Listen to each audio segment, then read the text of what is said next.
nous visite c'est de la Virginie, de l'Ouest, et un homme extraordinaire. On a beaucoup de respect et beaucoup d'amour pour lui et son ministère.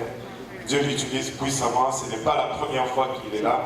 Et à chaque fois qu'il est là, il nous a toujours parlé dans la situation du moment. Et je sais que ça ne va pas être différent aujourd'hui. Donc on va l'accueillir à la chaire.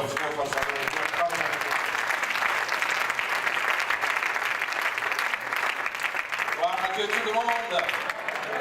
Quel plaisir aujourd'hui d'être ici chez vous à Montréal pour louer l'Éternel ensemble. Amen. C'est un privilège pour nous tous d'être dans la présence de Dieu aujourd'hui. Et je suis très content d'être avec mon frère, le pasteur Hector Guzman. Amen. Et le pasteur Carosi, mon copain. Amen, amen. Un vrai homme de Dieu. Et j'ai beaucoup de respect pour lui. Et beaucoup de respect pour l'équipe ministérielle que vous avez ici dans cette église et cette assemblée. Et vraiment, c'est un privilège de sentir la présence de Dieu. Alléluia. Et quand je suis entré dans les portes, je sentis l'onction de Dieu dans l'atmosphère ici. Alléluia. Et j'aime beaucoup le fait que Dieu soit là avec nous. Alléluia. Amen. Il y a un esprit de réveil dans l'atmosphère ici de cette église. Et je remercie le Seigneur aujourd'hui que j'ai l'occasion de voir la fidélité de Dieu dans cette assemblée et de voir la manière dont cette église est en train d'agrandir. Amen. Dans le Seigneur. Et aussi en nombre. Amen. Alléluia. Et je vous salue tous au nom précieux de notre Sauveur Jésus-Christ. Et je suis tellement content que ma famille soit avec moi aussi aujourd'hui.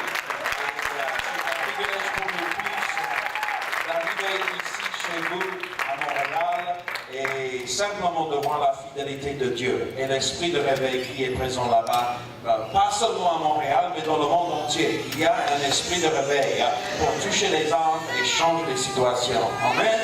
Alléluia. Alors merci pasteur pour ce privilège d'être ici et de pouvoir venir encore une fois. C'est toujours mon grand plaisir, mon grand privilège. Alors sans tarder dans la parole de Dieu aujourd'hui, je vais commencer dans le livre de Proverbes, chapitre 3, et après on va sauter dans l'évangile de Luc, chapitre numéro 7, et on va commencer Proverbes 3, 5 et verset 6. Et voilà quelques versets qui sont très familiers au peuple de Dieu, et puis dans l'évangile de Luc 7 et 19. Et on va lire ici, Proverbes 3 et 5, la Bible dit: confie-toi en l'Éternel de tout ton cœur et ne t'appuie pas sur ta sagesse.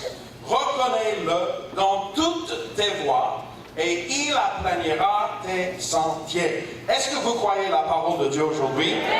Amen. Luc 7, verset 19. Luc 7 et verset 19. En parlant de Jean, la Bible nous dit: Jean fut informé de toutes ces choses par ses disciples. Il en appela 2 et les envoya vers Jésus pour lui dire: es-tu celui qui doit venir, ou devons-nous en attendre un autre?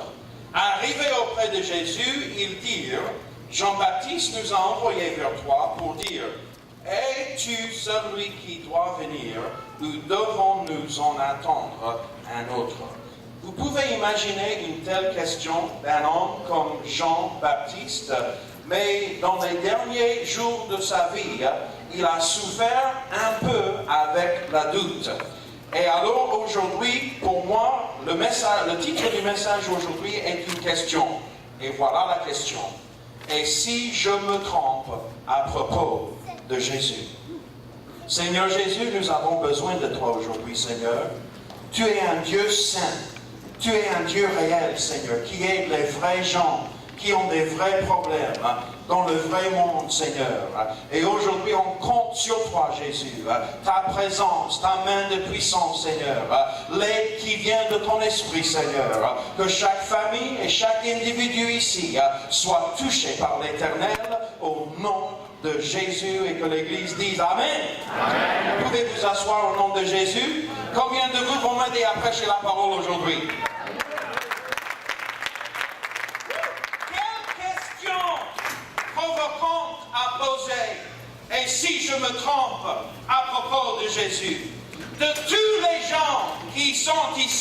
visiteur américain demande une question apparemment sacrilège.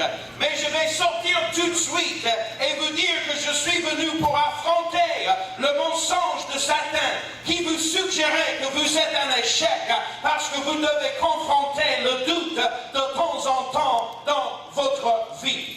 Récemment, dans mes études personnelles de la Bible, j'avais lu et relu les histoires de gens comme Abraham et Sarah qui avaient une grande foi dans le Seigneur. Mais à la fois, c'était une foi imparfaite parce qu'ils étaient des êtres humains qui de temps en temps avaient des doutes. Ils avaient une foi qui a lutté contre le doute.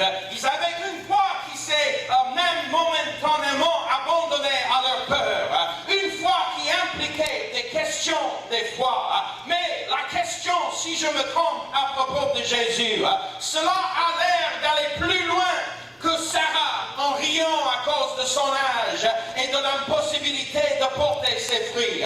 Cela semble aller au-delà d'Abraham comme menteur en Égypte à cause de la peur de Pharaon. Laissez-moi adresser ensuite à une autre figure bien connue dans les Écritures. Nous détournerions notre attention ici du premier livre de l'Ancien Testament et des patriarches d'autrefois pour un précurseur et le premier témoignage de Jésus dans le Nouveau Testament.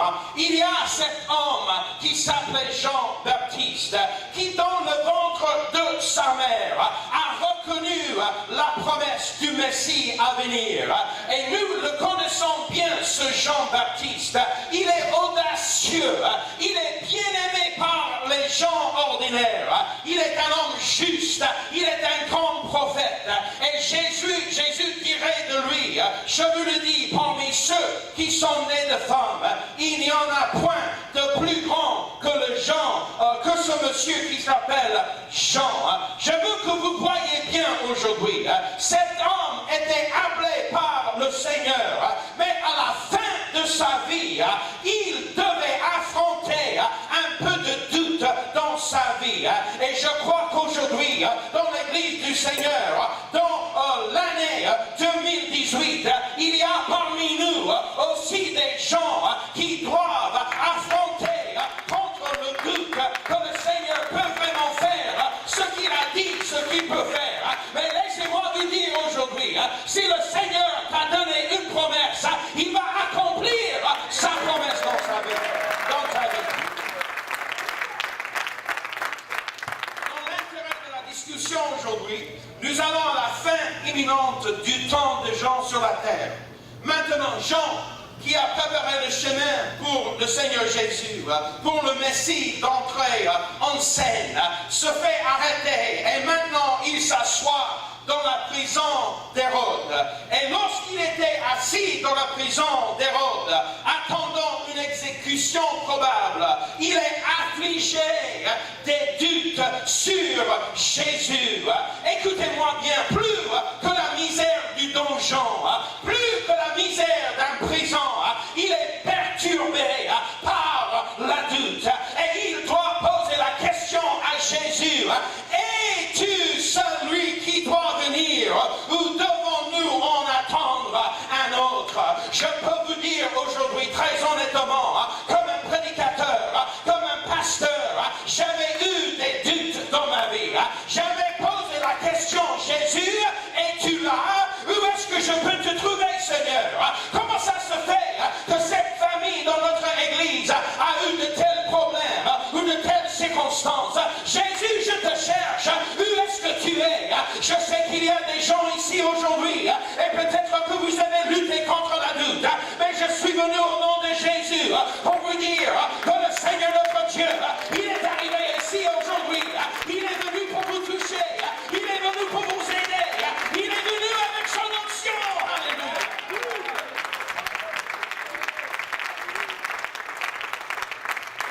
Je ne veux pas juger Jean-Baptiste, mais à la fois je pense que c'est intelligent d'être très honnête avec les choses. Des fois, comme les êtres humains, nous avons les doutes. Même les prédicateurs, même les pasteurs, Même les gens qui sont utilisés par le Seigneur, des fois, ont des doutes. Et voilà, on voit que même Jean-Baptiste, qu'il a des doutes. C'est une question surprenante venant de Jean-Baptiste. Ce n'est pas vraiment clair quand Jean a d'abord appris consciemment que Jésus était le Fils de Dieu, dont il était venu pour préparer la voie. Mais l'apôtre Jean le cite en disant de Jésus, il disait que je ne le connaissais pas.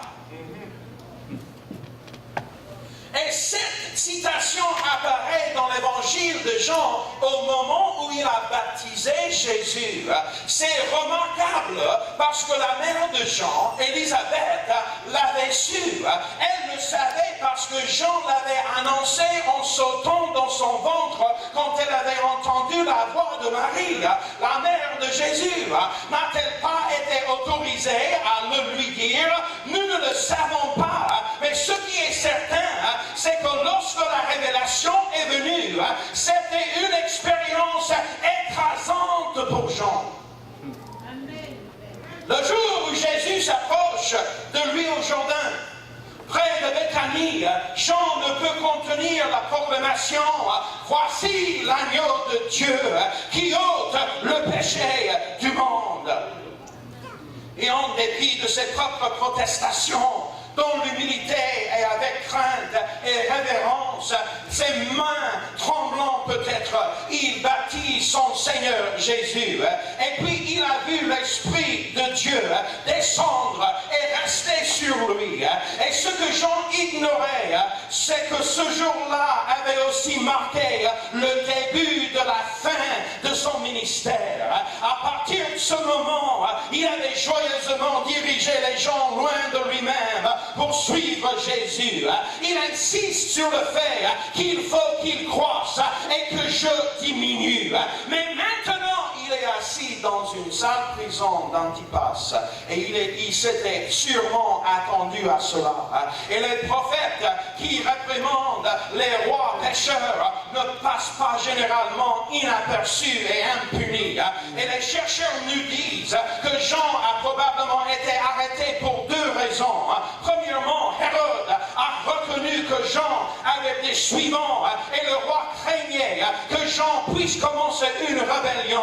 Et l'autre raison, la question qui a provoqué la goutte d'eau pour briser le dos du chameau, on dit en anglais. Jean avait réprimandé Hérode pour prendre la femme de son frère Hérodiade, et Hérodiade voulait que Jean meure. Imaginez cette situation, une vie comme la vie de Jean-Baptiste. Et Jean n'était pas imbécile, il était intelligent. Il ne voyait pas pourquoi on lui refuserait son souhait. Ce qu'il ne s'attendait pas à être tourmenté par des doutes et des peurs si oppressants. Et quand Jean-Baptiste a été condamné à mourir, il a envoyé un mot pour demander à Jésus s'il était vraiment le Messie. Es-tu vraiment sauvé? Tu es le Messie, c'est toi? Ou est-ce que je dois chercher un autre?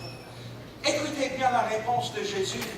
Matthieu 11 et 5, la Bible dit que Jésus a répondu et il lui a dit, les aveugles voient, les boiteux marchent, les lépreux sont purifiés, les sourds entendent, les morts ressuscitent et la bonne nouvelle est annoncée aux pauvres. Il ne lui a pas donné une réponse directe. Mes frères et mes sœurs, beaucoup de circonstances inattendues entrent dans la vie. Beaucoup de questions seront le résultat de cette vie. Et l'ennemi de votre âme comprend que sa force réside dans la mesure de la distance entre toi et Dieu. Alors laissez-moi vous dire, approchez-vous vers le Seigneur aujourd'hui. C'est la chose la plus importante dans la vie. Et peut-être que tu es là aujourd'hui et tu écoutes les annonces du pasteur et tu écoutes les annonces des prédicateurs et tu vois la main de Dieu en train de faire ses œuvres dans une autre famille dans l'église et te voilà en train de poser la question, Dieu, je crois en toi, Dieu, j'espère un réveil personnel pour moi et famille. Dieu, je vois que tu as fait ceci en Haïti, que tu as fait un réveil là-bas en Floride, que tu as fait quelque chose de grand en France, que tu as fait quelque chose de grand avec une famille dans cette assemblée. Mais Dieu, où est-ce que tu es pour moi? Dieu, je t'attends. J'attends la réponse pour ma femme. J'attends la réponse pour mon mari. J'attends la réponse pour mon salut. J'attends la réponse aux circonstances dans ma vie. Laissez-moi vous dire, le Seigneur m'a envoyé aujourd'hui vers vous pour vous dire que Dieu est entré dans cette assemblée aujourd'hui. Il est là avec son pouvoir. Il est là avec sa main puissante. Il est là pour faire des miracles. Alléluia. Les aveugles voient, les boiteux marchent, les lèpres sont purifiés, les sourds entendent. Alléluia. Et le doute de Jean-Baptiste n'a pas arrêté le ministère de Jésus. Et le doute d'un homme précieux ne va pas non plus arrêter le ministère de Jésus. J'ai été là dans ma vie, quand la foi n'était pas là, quand j'avais le doute. Et heureusement qu'il y avait une église autour de moi qui avait de la foi pour moi. Peut-être tu es là et tu dis, oh, tout le monde se réjouisse, tout le monde chante, tout le monde danse, tout le monde a de la joie dans la présence du Seigneur. Mais me voilà, je suis plein de doutes. Laissez-moi vous dire, vous avez une église autour de toi aujourd'hui qui peut avoir la foi pour toi et ta situation et ta circonstance. Alléluia. Êtes-vous avec moi aujourd'hui? Et le voilà. Coincé dans un sale prison, il fut essayé par des pensées horribles et accusatrices. Et s'il avait eu tort, il y avait eu beaucoup de faux prophètes en Israël. Qu'est-ce qui le rend si sûr que Jésus n'était pas un de ces faux prophètes? Et s'il avait égaré des milliers, il avait eu des faux messies. Et si Jésus n'était qu'un autre? Jusqu'à présent, le ministère de Jésus n'était pas exactement ce que Jean avait toujours imaginé comme celui du Messie. Cet emprisonnement pourrait-il être le jugement de Dieu? Parce que, mesdames et messieurs, tous les prédicateurs, tous les saints de Dieu, tous les croyants de Jésus vont parfois se débattre avec cette question. Et si je l'ai manqué? Et si ce que je pensais être Dieu n'était pas Dieu? Quel endroit solitaire pour Jean? Tu comprends ça, la situation? Peut-être tu as vécu une telle situation. Peut-être tu es là aujourd'hui. Mais Dieu a envoyé une parole pour toi. Dieu a envoyé un message pour toi. Pour te dire que les aveugles voient. Que les boiteux marchent. Que les lèpres sont purifiés. Que les sourds entendent. Que les morts ressuscitent. Et la bonne nouvelle est annoncée. Alléluia. Et il a essayé de rappeler toutes les prophéties, les signes qui lui avaient semblé si clairs auparavant. Mais c'était difficile de penser directement, parce que le confort ne collerait pas à son âme. Les doutes envahirent son esprit comme les mouches dans une ferme. Et pour être très clair, la mort ne dérangeait pas Jean. Non. Mourir pour la cause? Non. Pas de problème. Il n'était pas dérangé par ses pensées. La pensée d'être exécuté pour la justice, il le supporterait le plus volontiers. Mais il ne pouvait pas supporter la pensée qu'il pouvait avoir tort à propos de Jésus. Son rôle dans l'histoire, sa grande vocation était de préparer le chemin du Seigneur. Et s'il s'était trompé, son ministère et sa vie étaient en vain. Mais même avec ses doutes, il restait chez Jean une confiance profonde, inébranlable, presque oxymorique en Jésus. D'une part, il y a le doute, mais de l'autre côté, il y a la confiance contradictoire que Jésus lui dirait la vérité. Amen. En vérité, pendant ce moment, il avait juste besoin d'entendre de lui une fois. J'ai vécu ça dans ma vie. J'ai posé à lui la question, Dieu, parle-moi encore une fois. Si tout simplement je peux juste écouter ta voix.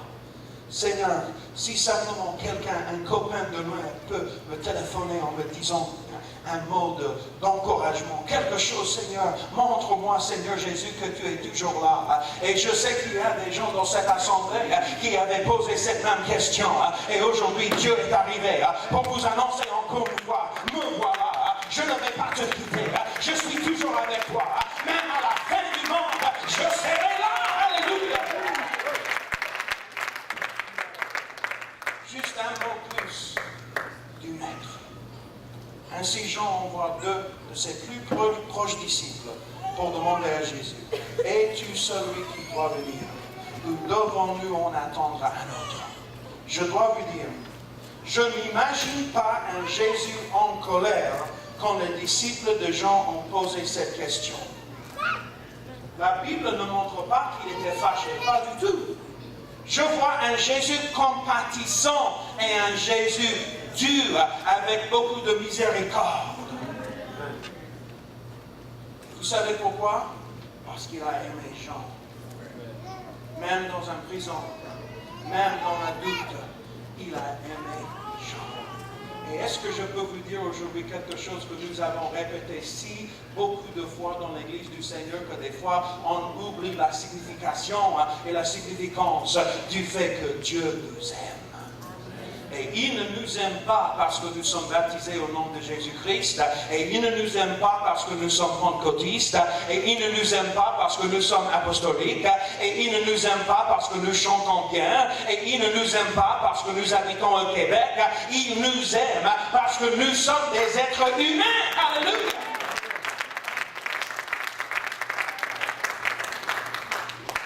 Jésus était familier avec les chagrins. Et le chagrin de Jean et les tempêtes sataniques qui brisent les saints quand ils sont faibles et saules. Mais il a aimé Jean. Et donc, nous ne sommes pas témoins d'une réprimande. Il n'y a aucun témoignage de Luc d'un Jésus agacé, renvoyant les disciples des gens. Non, non, non, non. Je vois un Jésus gentil. Et quand les deux disciples de doute sont arrivés à côté de lui, vous savez ce qu'il a fait? Il ne les a pas renvoyés. Il les a mis à côté de lui. Jésus a gardé le doute à côté de lui. Vous pouvez imaginer, pasteur, que le Messie gardait le doute à côté de lui. Reste ici avec moi. Vous savez ce qui se passe dans les chapitres là-bas? Vous allez voir, si vous allez l'étudier à tout à l'heure, vous allez voir qu'avec le doute à côté de lui, il a commencé à faire des miracles. Sans dire un mot de reproche, sans dire un mot négatif, sans dire quelque chose de négatif contre les disciples, contre Jean, il a simplement commencé à faire des miracles pour que les deux disciples voient avec leurs propres yeux ce que le Seigneur Jésus était en train de faire. Et voilà pourquoi, alléluia, je sais que peut-être il y a quelqu'un avec un peu de doute ici. Simplement, assieds-toi ici à côté de Jésus et ouvre les yeux et vois ce que le Seigneur va faire. Les gens disent que le doute peut arrêter le ministère de Jésus, mais je ne suis pas d'accord avec ça. Parce que quand le doute est arrivé, il a dit, asseyez-vous à côté de moi et regardez ce que je vais faire. Face au doute, regarde ce que je vais faire. Un peu comme je ne dis pas arrogance, mais diable, Satan, tu penses que je ne peux pas faire mes œuvres? Tu vas voir, on va voir. Un peu de, vous voyez,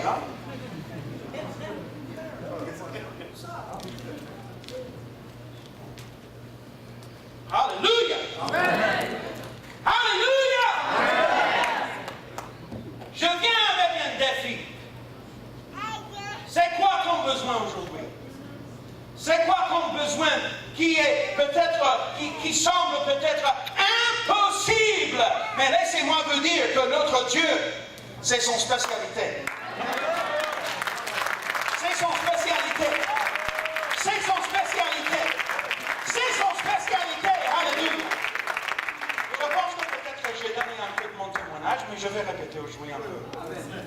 C'était ma grand-mère qui est premièrement entrée dans l'église. 1978. J'avais 2 ans. Et ma femme était vraiment ma grand-mère était vraiment une femme du monde. Une femme du monde. Vraiment une femme du monde. Elle était parisienne. Et elle est venue aux États-Unis après la Deuxième Guerre mondiale. Et elle était prof de français dans un lycée là-bas chez nous. Et elle était vraiment, quand je dis une femme du monde, je veux vous assurer, elle était vraiment une femme du monde. Pas chrétienne, pas du tout. Mais il y avait 2 élèves dans sa classe de français qui étaient des pentecôtistes, qui avaient fait une étude biblique avec elle et qui ont invité à ma grand-mère d'assister à un culte spécial. Et ma grand-mère avait reçu le Saint-Esprit, elle était baptisée au nom de Jésus et sa vie a complètement changé dans une seule journée. Mais ma famille, mes tantes, ma mère, mon père, les autres membres de la famille ne comprenaient pas parce qu'ils étaient des catholiques et ils n'ont pas compris la situation avec le Saint-Esprit et l'Église, ils n'ont pas du tout compris ce réveil qui est arrivé et donc il y avait un peu de problèmes, il y avait un peu de conflits, il y avait des jours difficiles et je me souviens que finalement à l'âge de 12 ans, quand moi j'ai reçu le Saint-Esprit, il y avait des membres de la famille qui n'étaient pas du tout contents avec cette décision de suivre le Seigneur. Et il y en a même aujourd'hui quelques membres de la famille qui ne sont pas contents qu'on prêche l'Évangile, qu'on voyage prêchant l'Évangile, mais ça arrive des fois. Et je me souviens que même ma mère ne voulait pas que je sois baptisé au nom de Jésus-Christ. Alors j'ai obéi à ma mère et je n'étais pas baptisé. Mais il y avait un dimanche et dans un réveil, c'était le grand-père de ma femme qui prêchait la parole ce jour-là, et il a prêché très fortement, et le Seigneur était en train de faire ses œuvres, et il s'est approché à moi, et il m'a dit, Robert, je sais que ta famille n'est pas d'accord avec ça, mais c'est aujourd'hui le jour que tu dois obéir à la parole de Dieu, et tu dois te faire baptiser au nom de Jésus-Christ. Et si tu le fais, Dieu va faire un miracle dans ta famille. Et pasteur, je dois vous dire que j'avais le doute.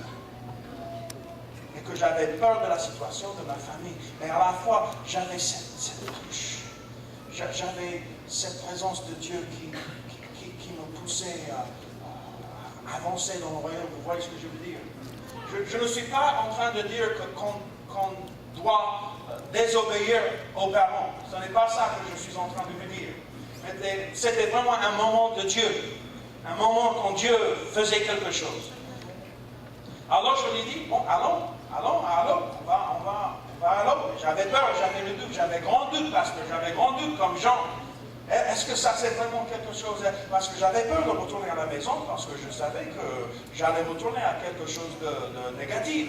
Et donc, on est allé, on m'a fait baptiser au nom de Jésus-Christ, le pasteur m'a baptisé, et puis j'ai reçu vraiment une touche très spéciale. J'ai jamais oublié la touche de Dieu que j'ai reçue dans les eaux de baptême ce jour-là. Et même quand je suis entré dans la maison, même avec les cheveux mouillés, quand je suis entré là-bas, c'était ma mère qui m'attendait à la porte comme ça, et elle était fâchée, et elle m'a dit, même avant d'arriver dans les portes de la maison, elle m'avait dit, Robert, je sais ce que tu as fait ce soir. Je sais que tu as fait te baptiser au nom de Jésus et que tu ne m'as pas obéi et je dois te dire quelque chose. Et moi, j'avais peur. Qu'est-ce qu'elle va dire? Qu'est-ce qu'elle va faire?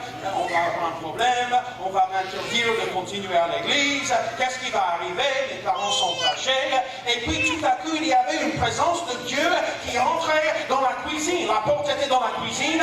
Il y avait un changement. Il m'a dit, Robert, je ne comprends pas. Mais ce soir, à 20h, il y avait une présence qui entrait dans cette maison, qui m'a changé un peu la pensée. Et si tu veux faire partie de cette église, je ne peux rien dire contre.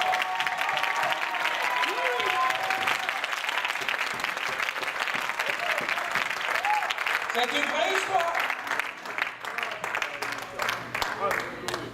Et moi, avant le baptême avec le doute, ok, pasteur, après j'ai la parole, j'ai senti quelque chose.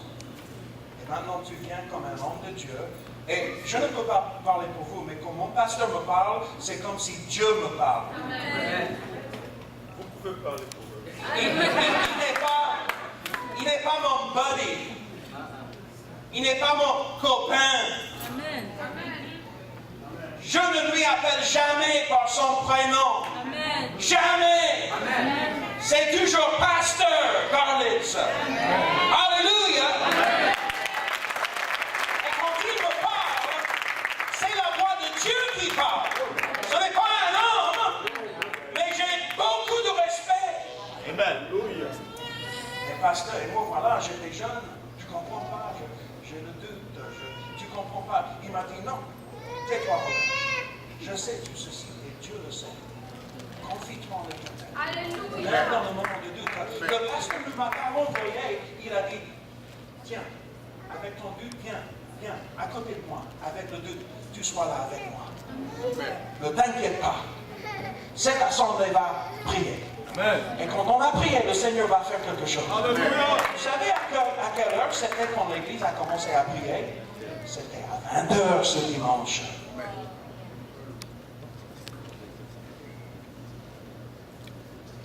Vous avez un visiteur aujourd'hui qui croit dans les miracles. Je crois dans les miracles. Et je crois que c'est la volonté de Dieu de faire quelques miracles ici avant de quitter cette assemblée, ce sanctuaire aujourd'hui. Au nom de Jésus-Christ, il est plus grand que le cancer.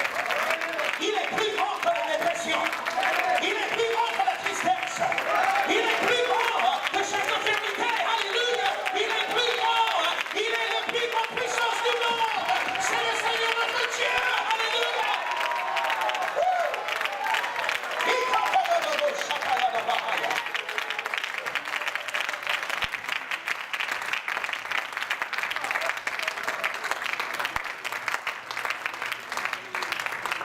Au lieu de les renvoyer, Jésus invite les fidèles amis de Jean de rester près de lui. Et la Bible dit, à l'heure même, Jésus guérit plusieurs personnes de maladies, d'infirmités et d'esprits malins, et il rendait la vue à plusieurs aveugles. Et il garde les disciples près de lui pendant qu'il guérit et délivre, parce que Jésus n'envoie pas la doute, non. Il garde le doute à ses côtés. Et c'est comme s'il disait, laissez-moi vous montrer ce que je peux faire face au doute. Amen. Alléluia. Voilà notre Dieu. Voilà notre Dieu. Voilà notre Dieu. Alléluia. La gloire du Seigneur s'élève parmi nous. À la gloire du Seigneur, sa gloire veut s'élever ici. Alléluia.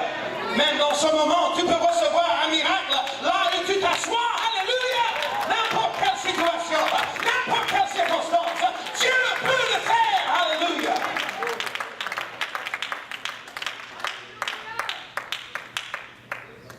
Alléluia. Et puis après le miracle, Jésus tourne vers eux.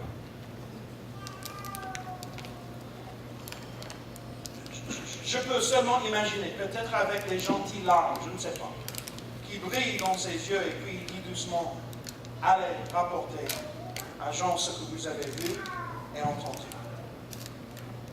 Les aveugles voient, les boiteux marchent, les lépreux sont purifiés, les sourds entendent, les morts ressuscitent. La bonne nouvelle est annoncée aux pauvres. Alléluia. Jésus sait que Jean va reconnaître la prophétie du prophète Ésaïe qui dit, alors s'ouvriront les yeux des aveugles, s'ouvriront les oreilles des sourds, alors le boiteux sautera comme un cerf, et la langue du muet éclatera de joie, car des eaux jailliront dans le désert, et des ruisseaux dans la solitude. Jésus savait que cette vieille parole, de la parole de Dieu, allait toucher Jean pour lui convaincre que oui, je suis le Messie, c'est moi, alléluia. Tu n'as pas besoin de chercher pour un autre, c'est moi, Jean, et je sais que tu vas mourir et que tu vas souffrir, mais parmi tous les hommes nés d'une femme, il n'y a pas un autre comme toi, Jean, alléluia, il n'y a pas un autre comme toi. Alléluia. Alléluia. Alléluia. Et si je me trompe de Jésus, non. Je suis venu pour vous dire que non, je ne me trompe pas. Alléluia. Non.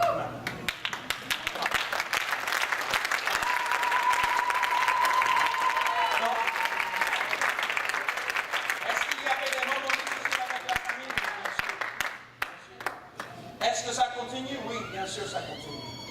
Est-ce qu'il y a des problèmes des fois comme un pasteur? Absolument. Est-ce qu'il y a des problèmes dans l'église? Absolument. Est-ce qu'il y a des conflits? Oui, certainement. Et des fois, comme les pas comme ça, on dit, est-ce que c'est la peine? Laissez-moi vous dire, oui, c'est la peine de vivre pour le Seigneur. Alléluia.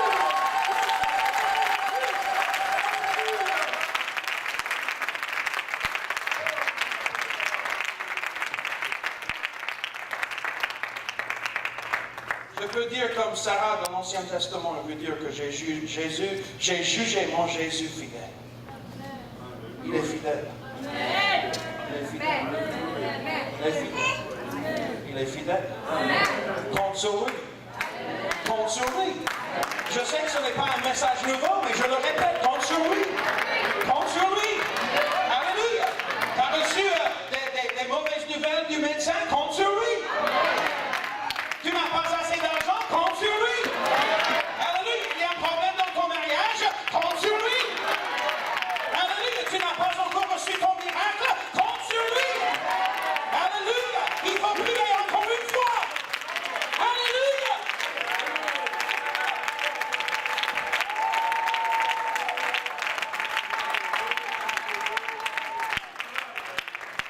Ma fille Isabella, elle est jolie, n'est-ce pas? Je l'aime beaucoup. Mais chez nous, elle n'aime pas du tout être seule. Donc, si on va descendre dans la cave, dans la maison cave, oui, même s'il y a 5 millions de dollars là-bas, dans la nuit, sans une lumière, elle ne descend pas. Vous comprenez? Elle n'aime pas ça. Et si maman n'est pas là, elle est très proche à sa maman.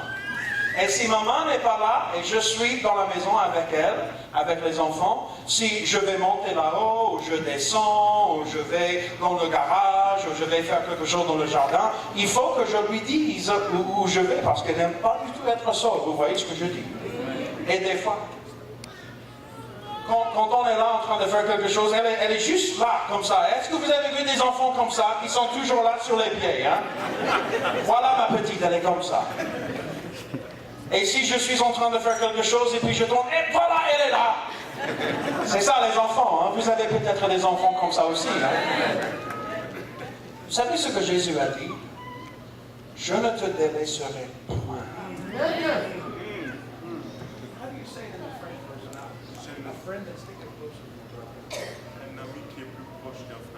Un ami qui est plus proche qu'un frère. Quand nous sommes seuls dans la maison, spécialement dans la nuit, ma petite est juste là comme ça avec moi ou avec sa maman. J'imagine un Jésus comme ça, que je ne te délaisserai point. Wow!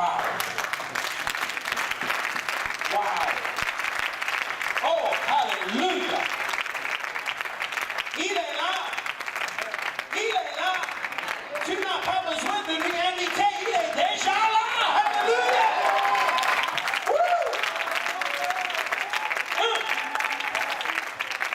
Il y a quelques-uns parmi vous, vous devez annoncer à ta situation, hein, que je ne me trompe pas à propos de Jésus. J'avais un moment de doute, mais non, ça c'est fini maintenant. Hein. Dès que je suis entré dans l'assemblée de Dieu, dès que j'ai entendu la bonne parole, dès que j'ai senti l'onction de Dieu, il y a quelque chose qui a commencé à me toucher et à me changer. Et maintenant, je suis prêt pour mon miracle. Je suis prêt pour recevoir ce que le Seigneur a pour moi. Alléluia. Il y a une onction grande, alléluia, dans ce sanctuaire pendant ce moment. Alléluia, n'importe quoi peut nous arriver dans ce moment. Alléluia, il n'y a pas d'impossibilité aujourd'hui. Il n'y a rien qui est impossible. Je dis, il n'y a rien qui est impossible. Alléluia.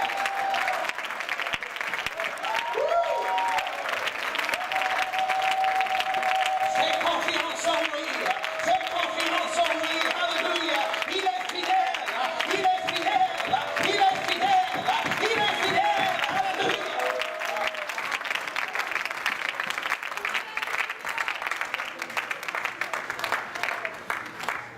Alléluia. Ouh. Dieu est là. Jésus, je te remercie pour ce que tu commences pendant ce moment ici dans cette assemblée. Je te remercie, Seigneur, pour les anges qui sont présents. Je te remercie, Seigneur, que la vraie puissance de l'univers est présente parmi nous. C'est ton Saint-Esprit, Seigneur. Seigneur, touche chaque personne qui est dans ce sanctuaire. Que chaque famille soit touchée avec une nouvelle onction de Dieu ce matin, cet après-midi, Seigneur. Seigneur, fais tes œuvres parmi nous, Seigneur. Alléluia. Que les feux du Saint-Esprit nous touchent. Alléluia. Que les feux du Saint-Esprit brûlent parmi nous. Que la gloire de notre Dieu s'élève parmi nous. Que la paix de notre Dieu s'élève parmi nous. Au nom de Jésus. Alléluia. Alléluia. Alléluia. Il y a encore beaucoup de choses que je pourrais dire. Mais les disciples sont retournés vers Jean. Ils ont dit, Jean, nous savons que tu es dans une mauvaise situation. On te couper la tête. Le roi est bien fâché contre toi. Mais le Messie, celui qui a mis les étoiles dans les cieux, celui qui a mis le soleil là-bas, celui qui a tout créé, a envoyé un message que les porteurs sont touchés, les aveugles ils voient, que la bonne nouvelle est annoncée. C'était les mêmes paroles que Jean connaissait par cœur du prophète Ésaïe.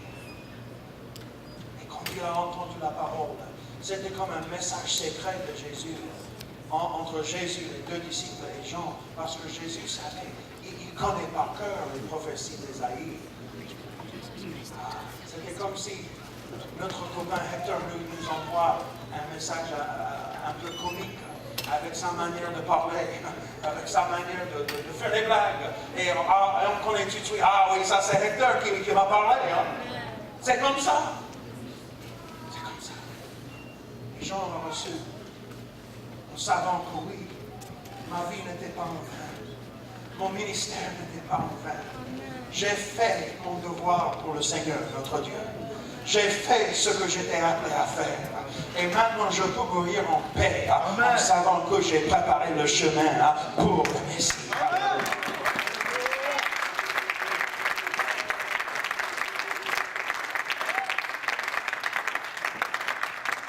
Alors, je sais que c'est un peu difficile dans un grand groupe comme ce groupe-là de dire que oui, Pasteur Fels, j'ai eu des doutes dans ma vie. Alors, pour que ça soit plus facile, moi, je vais être le premier. Et je vous annonce que moi aussi, comme un pasteur, j'ai eu des doutes. Et je dois ramener les doutes à Jésus. Et je dois les mettre ici sur l'autel, en lui disant que Jésus m'aime comme un pasteur. J'ai besoin de toi. J'ai besoin de toi. J'ai des doutes. Il y a des choses que je ne comprends pas. Mais une seule chose je sais, c'est que tu es digne, que tu es Dieu, qu'il n'y a pas un autre Seigneur. Alléluia. Alors je suis le premier aujourd'hui, mais je vous invite à cet hôtel aujourd'hui. Je vous invite tous. Je vous invite à apporter ton doute. Apporter le doute, apporter les circonstances, apporter les problèmes, apporter les difficultés, alléluia, apporter les choses que tu ne comprends pas. Il faut les apporter vers le Seigneur. Il faut lui donner, alléluia, le doute. Il peut faire ses œuvres, même face au doute. Il peut le faire au nom de Jésus. Oh Jésus, je compte sur toi. Je compte sur toi, Jésus. J'ai besoin de toi aujourd'hui dans ma famille, Seigneur. Alléluia, dans mes circonstances. Seigneur, je compte sur toi. Je compte sur toi, Jésus. Aide-moi aujourd'hui, Seigneur, avec ton ministère, avec ta main puissante, Seigneur. Oh, commence une bonne œuvre dans ma vie même, de ce moment, Seigneur. De ce moment, Seigneur. Change mon cœur, Seigneur. Purifie-moi, Seigneur Jésus. Oh, alléluia. Seigneur, je compte sur toi. Je compte sur toi, Jésus. Je compte sur toi. Seigneur, je dois admettre mon grand besoin pour toi. Seigneur, je dois l'admettre que j'ai besoin de toi. C'est un grand besoin, Jésus. Alléluia. Oh, c'est le moment de prier fortement. C'est le moment de prier dans l'Esprit de Dieu. C'est le moment que l'Esprit de notre Dieu nous touche au nom de Jésus. Alléluia.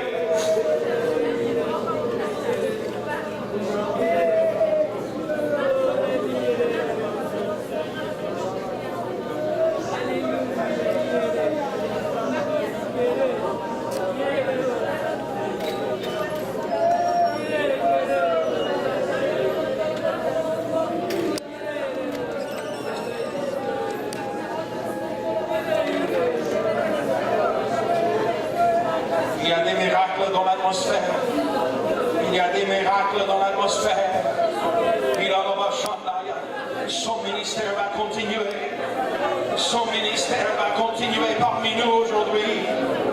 Même face aux doutes, face aux problèmes, il est là. Il est présent. Il est avec toi. Il ne t'a pas oublié. Il connaît tout. Il sait là où tu es. Alléluia. Gloire à ton nom, Jésus. Oh, alléluia. Même dans la souffrance,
Priez dans l'Esprit. Priez avec le Saint-Esprit. Au nom de Jésus. Chaque maladie soit guérie au nom de Jésus. Que chaque besoin soit touché par l'Éternel.